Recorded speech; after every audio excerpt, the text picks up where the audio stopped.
This is Out of the Box with your host, Jonathan Clark. Out of the Box, Sunday nights at 9 on Q1043. Well, he is a multi-Grammy winner with his band, The Smashing Pumpkins. They've sold millions of albums. They have a new double album called Seer. He is Billy Corgan. And Billy, considering, we've been in this altered state of this pandemic since, I guess, March now. How are you holding up, the family? What's life been like in Chicago for you guys? Well, our life's quite good, and it's been great to spend a lot of time with my kids and stuff. But and I've been very productive as far as work. We're working on about 46 songs at the same time. So wow, that's been a busy year for me in that regard. But certainly it's hard to just kind of relax and even just enjoy the summer, because we're very concerned about everything that's happening, including what's going on with the concert business. And we're still in it. Illinois, where I live, has just been kind of relocked back down. I have a cafe north of Chicago. We can't have indoor dining. I see in Los Angeles, they just banned outdoor dining as well. So it's pretty crazy right now. And you mentioned, yes, you are a father of two. Have you become an excellent remote learning school teacher now? No, I'm lucky in that we're able to hire people to do it. And it's great because even my daughter at 2 is already working with a teacher. So yeah, I have a lot of friends who are musicians who have had to become kind of parents on the fly. I mean, teachers on the fly. Sorry, they're already parents. So I get to hear the stories, but no, I've so far I've avoided that. But I also, the way our schedules work, I kind of get the night shift with the kids. So trust me, there's a lot going on at night there that I'm doing some kind of teaching. Well, this is a relatively new experience. So what time do you get up in the morning now these days?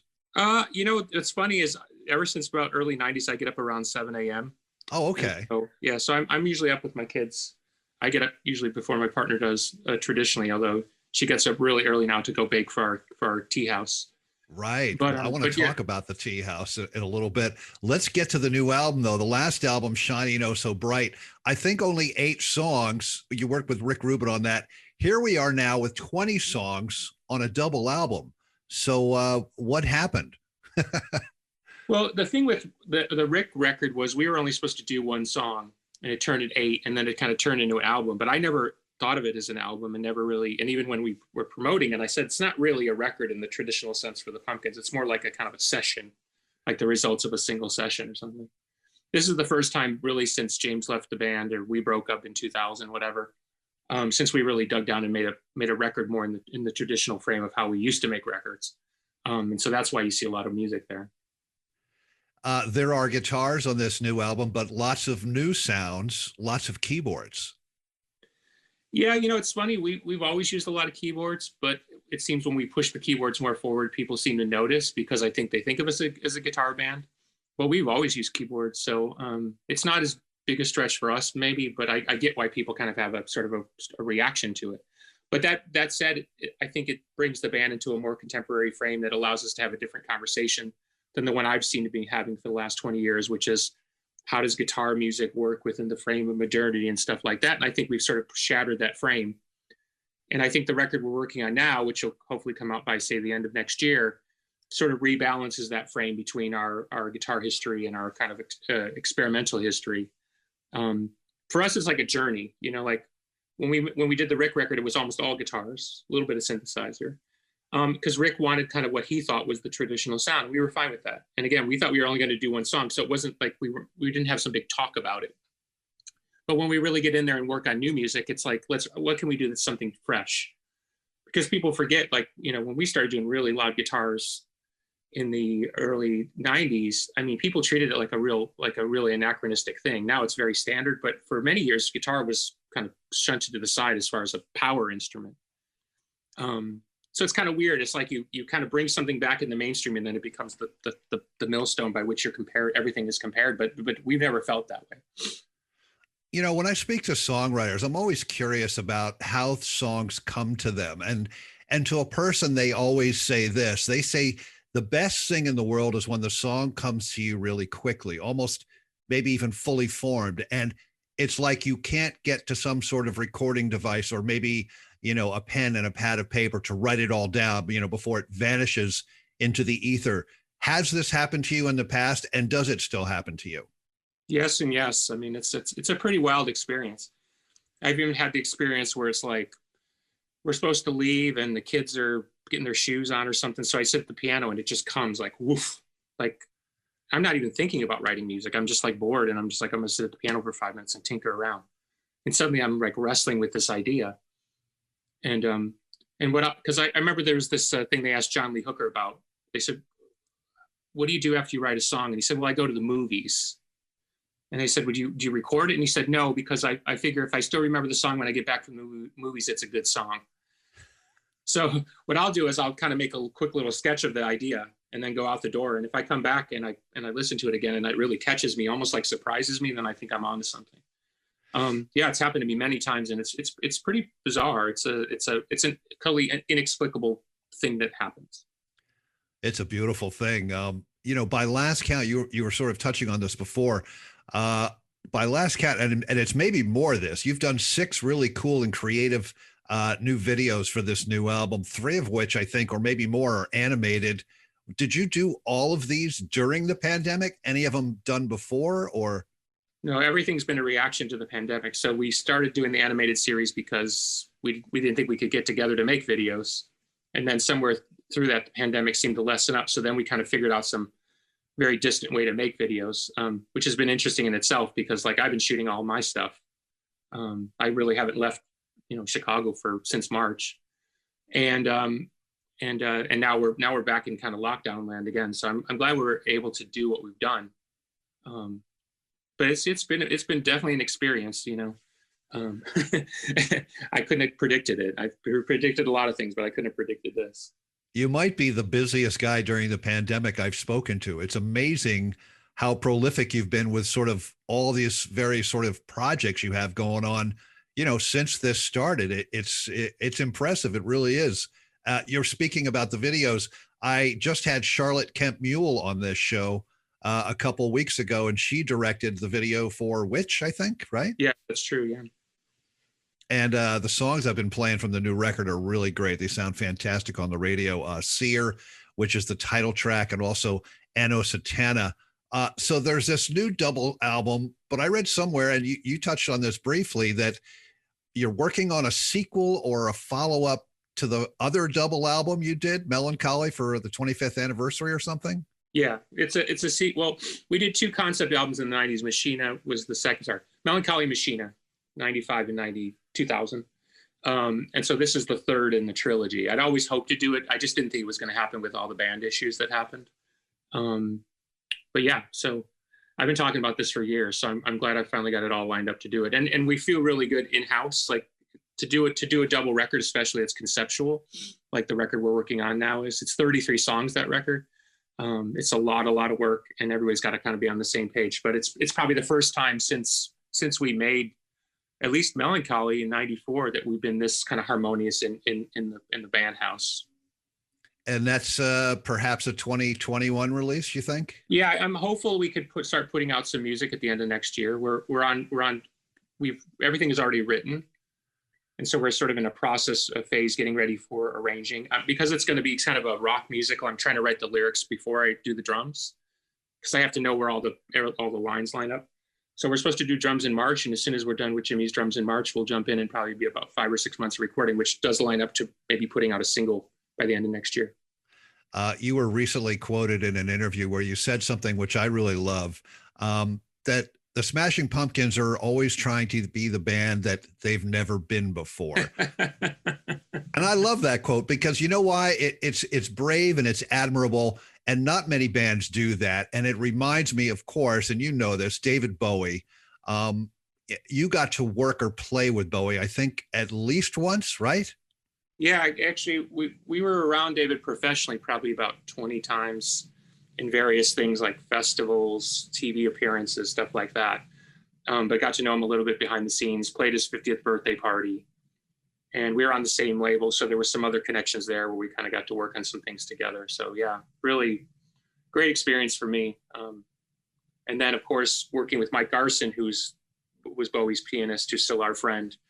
I got to hear all these other stories from him because he was there during, he was basically in the Ziggy Stardust band. You could literally see Mike during the Ziggy Stardust movie. So Mike was there during a lot of those years. And so, yeah, so I've had a really holographic look into David's life and work and perspective, and certainly read a lot of things. And real honor. I mean, a true artistic genius, really. And also Pink Floyd too, who's no very close and near and dear to your heart. You inducted him to the Rock and Roll Hall of Fame, and you got to play with him that night, right? Yeah. And then the famous story is, I was in my hotel room in New York, and the door, there's a knock at the door, and I open the door. It's David Gilmour with a guitar in his hand. He's come over to show me how to play "Wish You Were Here," and he tells me to go ahead and start the song, and I start the song. He goes, "No, you're playing it wrong."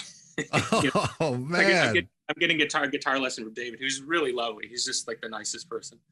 And then we did sound check, of course, and it was me and Rick Wright and Nick Mason, who's also great. And Roger Waters had declined, and so I think I had to read some statement from Roger. Roger declined to be there, so it's basically 3/4 of Pink Floyd and me. And we start the song, and I'm super nervous. It's Pink Floyd, my God, and this is one of my favorite songs of all time, which I still cover to this day. And it's sort of a weird change. Anyway, who knows the song? It's like there's a weird change right before the vocal comes in. It's a weird odd timing, and I completely blew it. Like I just hit the wrong chord. And I'm sitting behind David, and I just watch his shoulders go up like shit. And I'm like, just fucking blew "Wish You Were Here" with the guy who wrote it, or anyway, sorry, with the people who wrote it, I should say. And so great experience. They've always been lovely to me. I saw Nick when he came through town not too long ago, before a pandemic, when he was doing Saucer Full of Secrets, where he plays all the early Floyd stuff with a lot of his friends. It's fantastic if anybody's had a chance to see it. I think he's going to do more touring in Europe once the pandemic lessens up. Did you get a chance to see Saucer Full of Secrets? No, but I know that Nick came by the station, and I for some reason I think I had to work or something to see that show in New York. But yeah, everyone's like completely raved about it. They said it was just fantastic. It was really enjoyable because what he does is he plays all the early, like more the Syd Barrett kind of era, and then just after with some of those records into like metal and stuff like that. It was a really, really enjoyable show. Because if you're a Floyd fan, you love that period just as much as you love all the famous stuff. Speaking of tours, did you have a tour booked before the pandemic? Were you all set to go? Yeah, we had dates on hold, and then when things started to get shaky, those kind of went out the window, and then it became this kind of longer conversation of like, well, when can we play? And then now people are sort of still trying to figure out when they're going to play again. And the talk inside the industry is that fall of 2021, people will go back to normal touring. But where we're sitting right now, it's really, really hard to imagine. Tell us about, and you touched on this before, Madame Zuzu's Tea House. Mm. I opened it about, I guess, 6 or so years ago. It was really a small spot. It was kind of more like a spot to have art and tea.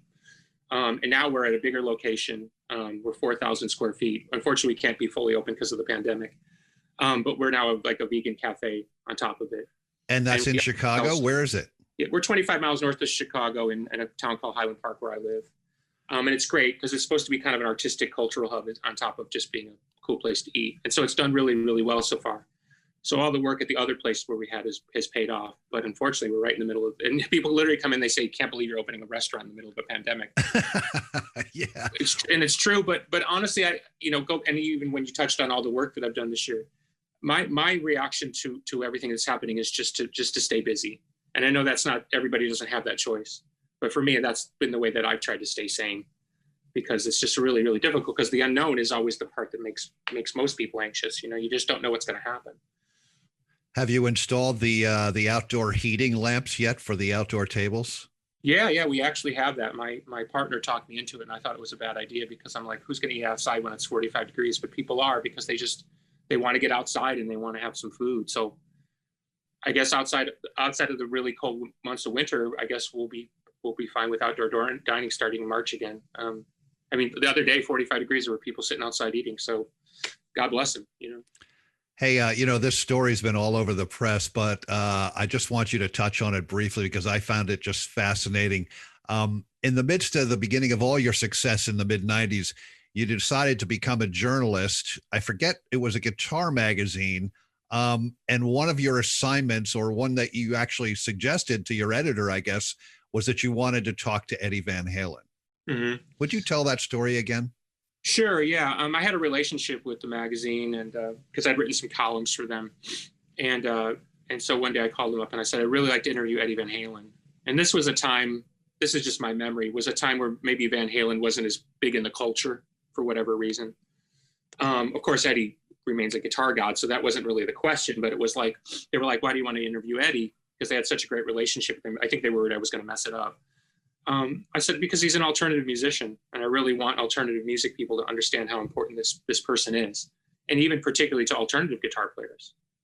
I mean, there's a whole generation of people that grew up that are still successful, the Dave Grohls and myself, that, you know, Van Halen was a huge, huge band. And I still think of them as an alternative band. I know they're considered like kind of a rock mainstream band, but their approach was so different and asymmetrical. And so they agreed to it. So I got to go to Eddie's house where he had a studio. And, you know, it was one of those things, you're only supposed to be there like an hour and a half and have a quick chat. I was there for 4.5 hours. And he was super open. He talked about everything quite openly. They left a lot of stuff out. I mean, that was their choice, because he said a lot of stuff that was probably pretty edgy for the time. But he was very open about his process, his work, his opinions on his career. And then he, you know, showed me around everything. And then, you know, the ultimate moment is I'm sitting there 2 feet away watching Eddie play, which is, you know, my father's a guitar player. I played for 35 years or whatever. You watch somebody at Eddie's level play from 2 feet away, it's kind of shocking, because it's such another level. It's almost like I can't even process it. Even today, I couldn't explain to you what I saw other than a man playing at the highest level. And by the way, laughing, smoking a cigarette and telling jokes at the same time. You know, it's like a great juggler or something. It's like, how do you do that? But there are people who can do that. And then he hands me his guitar and he says, I want to see you play. Oh, great. Yeah. And, you know, as a Van Halen devotee, I was certainly aware of what he would consider good guitar playing, my father included. And so I played a little bit, and he kind of smirked and laughed. He goes, "Oh, good, you can play," because I think he just thought I was like this alternative guy. So I think once he saw I was a real guitar player, then we had this other conversation more based on guitar player thinking. Great, fantastic day, and you know, would see him occasionally through the years. Last time I saw him was he came to one of our concerts in Los Angeles with his wife, and he couldn't have been lovelier. And he's just such a, oh God, it's like words. I'm a person who thinks he's good with words, but when it comes to Eddie, I'm at a loss for words. He really was just a wonderful, warm human being who had this savant level of talent. And he didn't bring that ego of that thing into his life. Somehow he was able to separate the two. He was very much a normal person, but you couldn't stop thinking, oh my God, this is Eddie Van Halen. Like, how is this possible? And he really was that guy.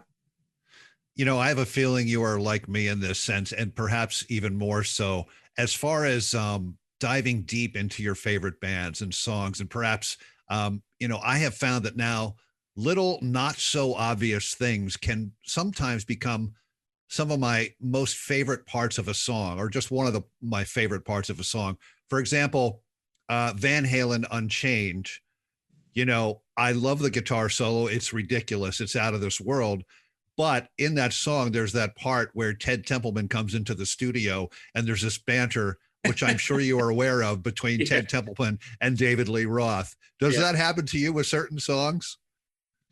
Yeah, I don't know. Are we getting old? Like we go back looking for the little thing we forgot, you know? Yeah, I love that. I don't know.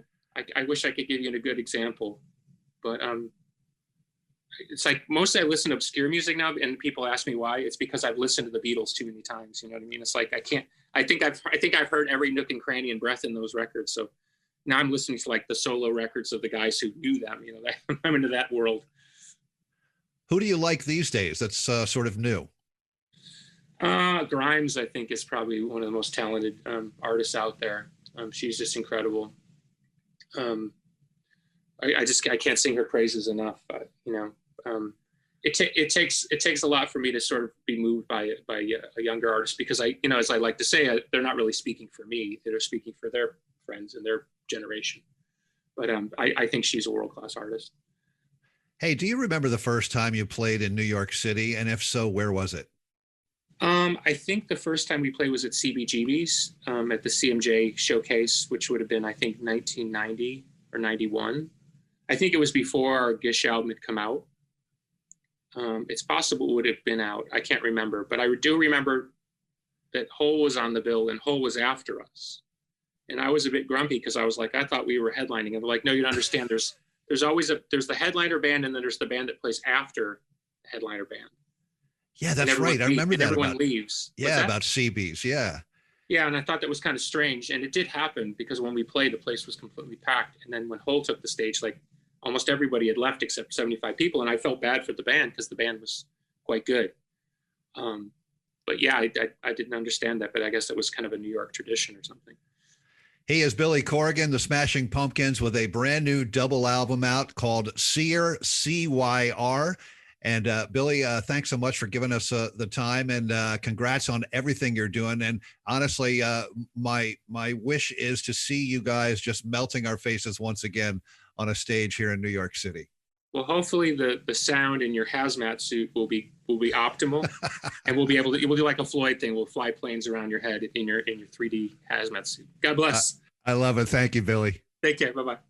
This is Out of the Box with your host, Jonathan Clark. Out of the Box, Sunday nights at 9 on Q1043.